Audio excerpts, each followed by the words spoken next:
Monsieur le Président, je vous remercie pour votre éclairage sur l'organisation des Jeux Olympiques et Paralympiques d'hiver 2030.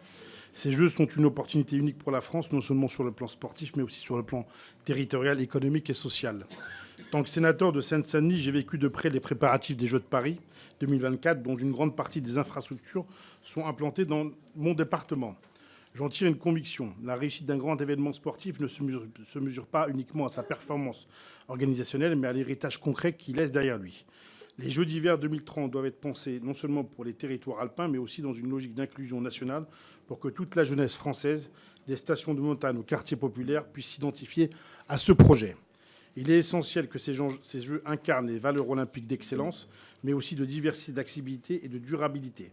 Cela suppose une gouvernance ouverte, des engagements sociaux clairs et une mobilisation de toutes les jeunesses de France, y compris celles qui n'ont jamais mis un pied sur des skis. Deux questions. Pouvez-vous nous indiquer quelles actions sont prévues pour faire vivre ces Jeux d'hiver au-delà des territoires alpins, notamment auprès des jeunes issus des zones urbaines?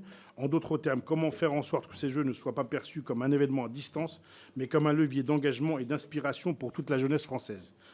Deuxième question, la réussite des Jeux repose aussi sur l'emploi local, la formation et la commande publique responsable. Pouvez-vous nous préciser quels objectifs sont fixés en matière d'insertion professionnelle, de transition écologique et d'accessibilité des ouvrages afin de garantir un héritage à la hauteur des ambitions affichées? Je vous remercie. Merci. Mathilde Ollivier.